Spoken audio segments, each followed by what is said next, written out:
Good morning to all. ഇന്ന് നമ്മൾ പഠിക്കാൻ പോകുന്നത് ട്രയാങ്കിൾ ഡിവിഷൻ അഥവാ ത്രികോണ ഭാഗം. ഈ ഒരു പാർട്ട് നമ്മൾ പഠിക്കുന്നതിനായിട്ട് നമുക്ക് അറിഞ്ഞിരിക്കേണ്ട ഒരേ ഒരു കാര്യമേ ഉള്ളൂ, എങ്ങനെയാണ് ഒരു ട്രയാങ്കിളിന്റെ ഏരിയ കണ്ടുപിടിക്കുന്നത്, ഒരു ത്രികോണത്തിന്റെ പരപ്പളവ് കണ്ടുപിടിക്കുന്നത് എങ്ങനെയാണെന്ന് മാത്രം അറിഞ്ഞാൽ മതി. ഇവിടെ ഒരു ത്രികോണം എ ബി സി വരയ്ക്കുന്ന എ ബി സി. ഈ ട്രയാങ്കിളിന്റെ ഏരിയ കണ്ടുപിടിക്കാൻ നമുക്കറിയാം, ഏതെങ്കിലും ഒരു വശം പാദവശമായിട്ട് എടുക്കുക, മൂന്നാമത്തെ മൂലയിൽ നിന്ന് പാദവശത്തേക്ക് ഒരു ലംബം വരയ്ക്കുക. അതായത് ഞാനിവിടെ എ ബി എന്ന് പറയുന്ന പാദവശം എടുത്തു, ഇവിടെ നിന്ന് ഒരു ലംബം വരയ്ക്കുക. അങ്ങനെ ഈ എ ബിയുടെ അളവാണ് പാദം. ഈ സി ഡി എന്ന് പറയുന്നതാണ് ഈ ട്രയാങ്കിൾ എ ബി സി, ത്രികോണ എ ബി സിയുടെ ഉയരം അഥവാ ഹൈറ്റ്. സി ഡി എന്ന് പറയുന്ന ഹൈറ്റും എ ബി എന്ന് പറയുന്നത് ബേസുമാണ് ട്രയാങ്കിൾ എ ബി സിയുടെ. അങ്ങനെയാണ് ഇതിന്റെ ഏരിയ എന്ന് പറയുന്നത് 1/2 into A B into C D. അതാണ് നമുക്കറിയാം. ഇനി നോക്കിയേ, ഇത് ഒരു ട്രയാങ്കിൾ, ഒരു ത്രികോണമാണ് പി ക്യു ആർ. ഈ ത്രികോണത്തിന്റെ ഏരിയ എങ്ങനെയാണ് കണ്ടുപിടിക്കുന്നത്? 1/2 into base into height. 1/2 into പാദവശം ഇൻറ്റു ഉയരമാണ് പരപ്പളവ് അഥവാ ഏരിയ കണ്ടുപിടിക്കുന്നത്. ഇതിന്റെ ബേസ് എന്ന് പറയുന്നത് ഏതാ? ഏതെങ്കിലും ഒരു വശം എടുത്താൽ പോരെ. ഞാനിവിടെ പി ക്യൂ എന്ന് എടുത്തു. അപ്പൊ 2 into P Q into height. Height എന്ന് പറയുമ്പോ എങ്ങനെയാ? ഈ ബേസിലേക്ക് അതിന് എതിരെ കിടക്കുന്ന വെർട്ടെക്സ്, തേർഡ് മൂല അല്ലെങ്കിൽ ശീർഷകത്തിൽ നിന്ന് ബേസിലേക്കൊരു പെർപെൻഡിക്കുലർ വരയ്ക്കുക, ഒരു ലംബം വരയ്ക്കുക. അതാണ് നമ്മുടെ ഉയരം, ഹൈറ്റ്. അപ്പൊ നോക്ക്, ഇതിന് എതിരെ കിടക്കുന്ന വെർട്ടെക്സ് അഥവാ ശീർഷകം 6 അല്ലേ? 6ൽ നിന്ന് നമ്മൾ എങ്ങനെയും ലംബം വരയ്ക്കും. ലംബം വരയ്ക്കുമ്പോ ദാ പി ക്യു മുട്ടുന്നുണ്ടോ? ഇല്ല. അപ്പൊ നമ്മൾ എന്ത് ചെയ്യണം? പി ക്യു ഇങ്ങോട്ട് എക്സ്റ്റെൻഡ് ചെയ്ത് കൊടുക്കണം. അപ്പൊ ദാ ഈ ഉയരം കിട്ടി. ഇതാണ് നമ്മുടെ എച്ച്. അതായത് RS എന്ന് പറയുന്നത് എസ്, ഉയരം. അപ്പൊ ഈ ഒരു കാര്യം നമുക്ക് അറിയാവുന്നുണ്ടെങ്കിൽ, ഏരിയ കണ്ടുപിടിക്കാൻ അറിയാമെങ്കിൽ ട്രയാങ്കിൾ ഡിവിഷന് എളുപ്പമായിരിക്കും. ഓക്കെ, ട്രയാങ്കിൾ ഡിവിഷൻ അഥവാ ത്രികോണ ഭാഗം എന്ന് പറഞ്ഞാല് ഈ ട്രയാങ്കിളിനെ നമ്മൾ ഡിവൈഡ് ചെയ്യുക, മുറിച്ചു മാറ്റുക, ഒരു ത്രികോണത്തെ ഭാഗങ്ങളാക്കുക. ഇവിടെ നമ്മൾ പി ക്യു ആർ എന്ന് പറയുന്ന ഒരു ട്രയാങ്കിൾ നമ്മൾ എടുത്തിട്ടുണ്ട്. ഈ പി ക്യു ആറിനെ നമ്മളിപ്പോ ചെയ്യുന്നത്, പി ക്യു എന്ന് പറയുന്ന ഈ സൈഡിന്റെ, ഈ വശത്തിന്റെ മിഡ് പോയിന്റ് അഥവാ മധ്യബിന്ദുവാണ് എസ് എന്നെടുക്കുക. അങ്ങനെയാണെങ്കിൽ നമുക്ക് ഈ ട്രയാങ്കിളിനെ, ഈ ത്രികോണത്തെ എങ്ങനെ ഡിവൈഡ് ചെയ്യാൻ പറ്റും? 6ൽ നിന്ന് എസിലോട്ടൊന്ന് യോജിപ്പിച്ച് നോക്കാം. 6ൽ നിന്ന് എസിലോട്ട് യോജിപ്പിക്കുമ്പോൾ നമുക്ക് ഈ ത്രികോണത്തെ അഥവാ ട്രയാങ്കിളിനെ നമുക്ക് ഭാഗിക്കാൻ പറ്റും, ഡിവൈഡ് ചെയ്യാൻ പറ്റും. അപ്പൊ 6ൽ നിന്ന് എസിലോട്ട് വരയ്ക്കുന്നു, 6ൽ നിന്ന് എസിലോട്ട് വരച്ചു. അപ്പൊ ഇപ്പൊ നമുക്ക് 2 ട്രയാങ്കിൾ ലഭിച്ചു. ഇനി നമ്മൾ ചെയ്യാൻ പോകും, നമ്മളോട് ചോദിച്ചിരിക്കുന്നത്, നമ്മൾ ചെയ്യേണ്ടത് എന്താണെന്ന് അറിയാം.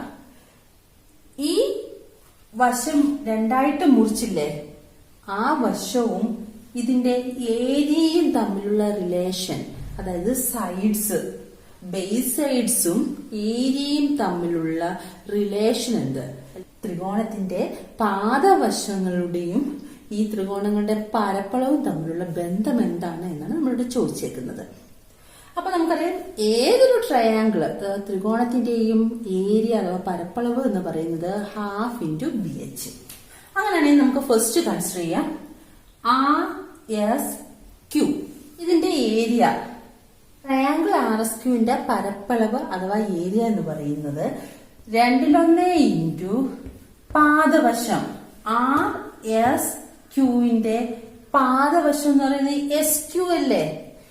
ഇതിന് ഏത് വേണമെങ്കിലും എടുക്കാം. ഞാൻ SQ എടുത്തു, SQ. ഇനി നോക്കിയേ, ഈ RSQ എന്ന് പറയുന്ന ട്രയാങ്കിളിന്റെ ഉയരം, ഹൈറ്റ് കണ്ടുപിടിക്കാൻ തൽക്കാലത്തേക്ക് നിങ്ങൾ ഈ പാർട്ട് അങ്ങ് മറിച്ചു പിടിക്കുക. ഇവിടെ ഒരു ട്രയാങ്കിൾ നിങ്ങൾ ചിന്തിക്കണ്ട. RSQന്റെ ഹൈറ്റ് കണ്ടുപിടിക്കണമെങ്കിൽ SQ എന്ന് പറയുന്ന വശത്തിന് എതിരെ കിടക്കുന്ന മൂല അഥവാ SQന് ഓപ്പോസിറ്റ് വെർട്ടെക്സിൽ നിന്ന് ഒരു പെർപെൻഡിക്കുലർ വരയ്ക്കുക. എസ് ക്യൂയിലോട്ട് വരച്ചല്ലോ. ഓക്കെ, അതിന് ടി എന്ന് പേര് കൊടുത്തു. ഓക്കെ, അങ്ങനെയാണെങ്കിൽ ഈ ട്രയാങ്കിളിന്റെ ഹൈറ്റ് എന്ന് പറയുന്നത് ആർ ടി അല്ലേ? ഓക്കെ അല്ലേ? R T.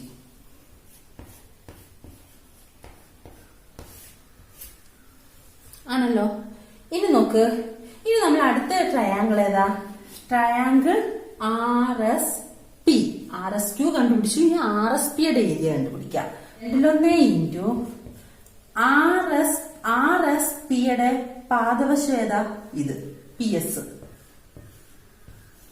ഇനി അതിന്റെ ഉയരം എന്ന് പറഞ്ഞാൽ എങ്ങനെയാ? പി എസിന് എതിർവശത്ത് കിടക്കുന്ന ഓപ്പോസിറ്റ് വെർട്ടെക്സിൽ നിന്ന് പി എസിലേക്ക് പെർപെൻഡിക്കുലർ അഥവാ ലംബം വരയ്ക്കുന്നു. അതാണ് ഉയരം. ഏതാ? പി എസിന്റെ ഓപ്പോസിറ്റ് വെർട്ടെക്സ് ആറാണ്. ആറിൽ നിന്ന് പി എസിലേക്ക് ഒരു പെർപെൻഡിക്കുലർ ലംബം വരച്ചു. ആർ ടി തന്നല്ലേ? അപ്പൊ ഉയരം ആർ ടി. അപ്പൊ ഇതിന്റെ രണ്ടിന്റെയും നമുക്ക് ഏരിയ കിട്ടി. ഓക്കെ, നമ്മൾ നോക്കേണ്ടത് രണ്ട് ത്രികോണത്തിന്റെയും പരപ്പളവിന്റെ അംശബന്ധം അഥവാ ഈ രണ്ട് ട്രയാങ്കിൾസിന്റെയും ഏരിയയുടെ റേഷ്യോ കണ്ടുപിടിക്കുക. 2 into S Q R T അല്ലേ? S Q into R T ratio അല്ലേ എഴുതുന്നത്? 2 into P S R T. നമുക്ക് ഒരേപോലുള്ളതെല്ലാം നമ്മൾ കളഞ്ഞിട്ടാണ്, ക്യാൻസൽ ചെയ്തിട്ടാണ് ഫൈനൽ റേഷ്യോ എപ്പോഴും എഴുതുന്നത്. അംശബന്ധം എന്ന് പറയുന്നത് ഏറ്റവും ചെറിയ ഫോമാണ്. അതായത് കോമൺ ആയിട്ട് വരുന്ന എല്ലാം നമ്മൾ ക്യാൻസൽ ചെയ്തിട്ടാണ് അംശബന്ധം റേഷ്യോ എഴുതുന്നത്. 2 ഇവിടെയുണ്ട്. അപ്പൊ അതങ്ങ് കളയാം. ആർ ടി ഇവിടെ കോമൺ ആണ്, അതും കളയാം. അങ്ങനെയാണെങ്കിൽ നമ്മുടെ റേഷ്യോ അഥവാ അംശബന്ധം എന്ന് പറയുന്നത് S Q is to P S. S Q is to P S ആണ് ഈ ഏരിയ അഥവാ പരപ്പളവിന്റെ റേഷ്യോ അഥവാ അംശബന്ധം. ഓക്കെ, ഈ എസ് ക്യൂ എന്ന് പറയുന്നത് എന്താണ്? പാദവശം അല്ലേ, ബേസ് അല്ലേ? എസ് ക്യൂവും പി എസും. അപ്പൊ P S is to S Q. നോക്ക്, നമ്മൾ എവിടെ നിന്നാ തുടങ്ങിയത്? ഏരിയയുടെ റേഷ്യോ, പരപ്പളവിന്റെ അംശബന്ധമാണ് എടുത്തത്. ഇപ്പൊ എന്ത് വന്നു? ആ അംശബന്ധം എന്ന് പറയുന്നത് പാദവശത്തിന്റെ ബേസ് ലെന്തിന്റെ അംശബന്ധത്തിന് തുല്യമാണെന്ന് വന്നു. ഓക്കെ ആണോ? ഇതിൽ നിന്ന് നമുക്ക് എന്ത് മനസ്സിലായി? ഏതെങ്കിലും ഒരു ട്രയാങ്കിളിന്റെ ഒരു വെർട്ടെക്സിൽ നിന്ന് അതിന്റെ ഓപ്പോസിറ്റ് സൈഡിന്റെ മിഡ് പോയിന്റിലേക്ക് ഒരു ലൈൻ വരയ്ക്കുക. അപ്പം ഈ ട്രയാങ്കിൾ 2 ട്രയാങ്കിളായിട്ട് ഡിവൈഡ് ചെയ്യും. ഒന്നിത്.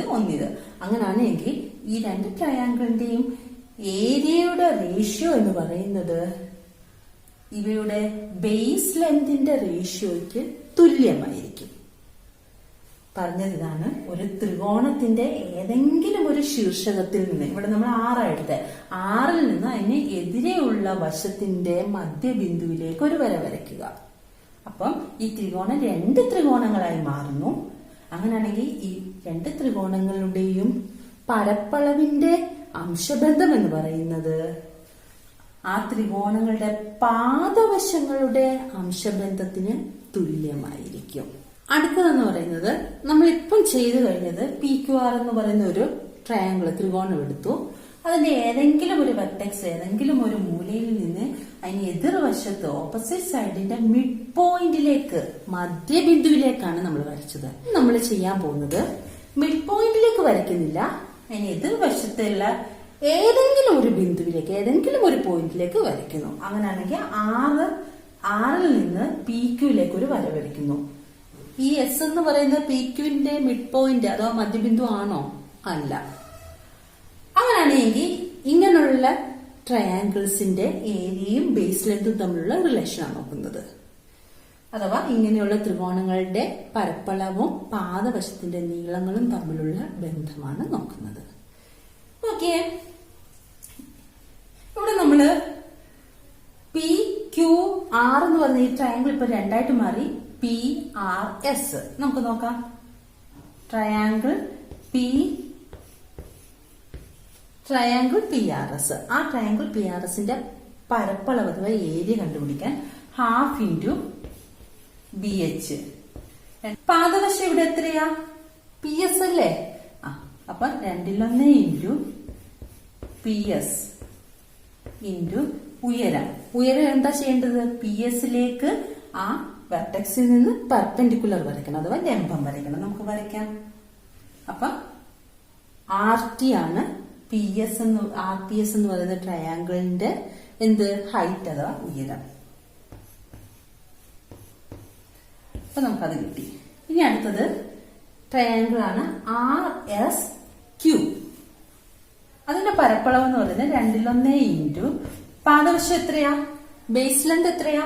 SQ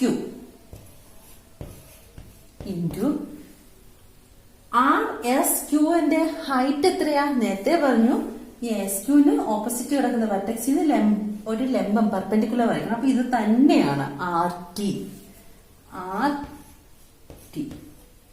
അതും കിട്ടി. അങ്ങനെയാണെങ്കിൽ ഈ ഏരിയ തമ്മിലുള്ള റേഷ്യോ അഥവാ ഈ പരപ്പളവ് തമ്മിലുള്ള അംശബന്ധം നമുക്ക് നോക്കാം. Half into okay. നമുക്കറിയാം റേഷ്യോ എന്ന് പറയുന്നത് ഏറ്റവും ഷോർട്ടസ്റ്റ് ഫോം ആണ് നമ്മൾ എഴുതുന്നത്. അതായത് ഒരേ കൂട്ട് വരുന്ന എല്ലാം നമ്മൾ ഡിവൈഡ് ചെയ്ത് ഏറ്റവും ചെറിയ ഫോം ആക്കും ആണല്ലോ. ഇവിടെ 1/2 കോമൺ ഉണ്ട്, പിന്നെ ഏതാ RT കോമൺ ഉണ്ട്. അങ്ങനെ PS raised to SQ. നോക്ക്, ഏരിയ പരപ്പളവിന്റെ അംശബന്ധം റേഷ്യോ ആണ് നമ്മൾ ഇവിടെ എടുത്തപ്പോൾ വന്നത് എന്താണ്? ചെയ്തു വന്നപ്പോൾ നമുക്ക് കിട്ടി ആ അംശബന്ധം അഥവാ റേഷ്യോ ഈക്വൽ ആണ് എന്തിനോടെ? ബേസ് ലെങ്തിനോടെ. PS SQ. അപ്പൊ ഒരു ത്രികോണത്തിന്റെ ഏതെങ്കിലും ഒരു മൂലയിൽ നിന്ന് അതിന്റെ എതിർവശത്തേക്ക് ഒരു വര വരച്ച അത് മിഡ് പോയിന്റിലോട്ടായിക്കോട്ടെ ഏതെങ്കിലും ഒരു ബിന്ദുവിലോട്ടായിക്കോട്ടെ, എങ്ങനെ വരച്ചാലും ആ രണ്ട് ത്രികോണങ്ങളുടെയും ഏരിയയുടെ റേഷ്യോ പരപ്പളവിന്റെ അംശബന്ധം എന്ന് പറയുന്നത് ബേസ് ലെങ്തിന്റെ റേഷ്യോയ്ക്ക് തുല്യമാണ്. പാദവശങ്ങളുടെ നീളത്തിന്റെ അംശബന്ധത്തിന് തുല്യമാണ്. ഓക്കെ, അതിനെ നമുക്ക് ഇങ്ങനെ പറയാം.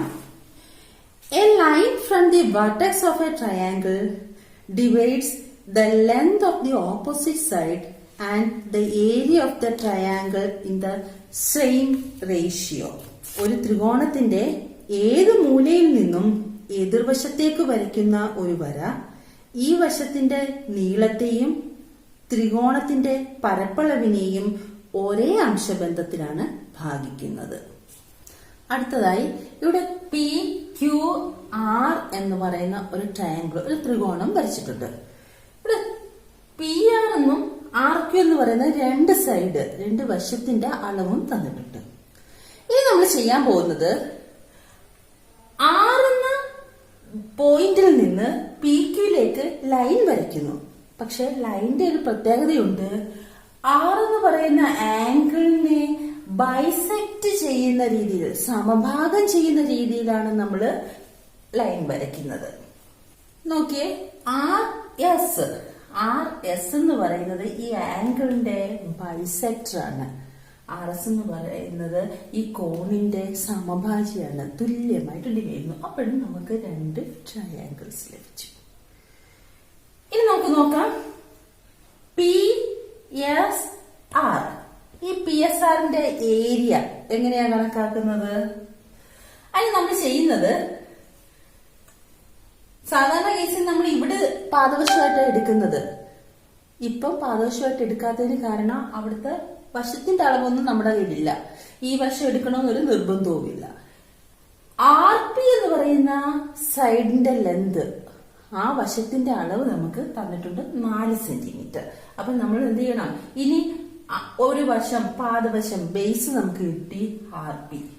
ഇനി നമുക്ക് അതിന്റെ ആ ട്രയാങ്കിളിന്റെ ഹൈറ്റ് കണ്ടുപിടിക്കണം.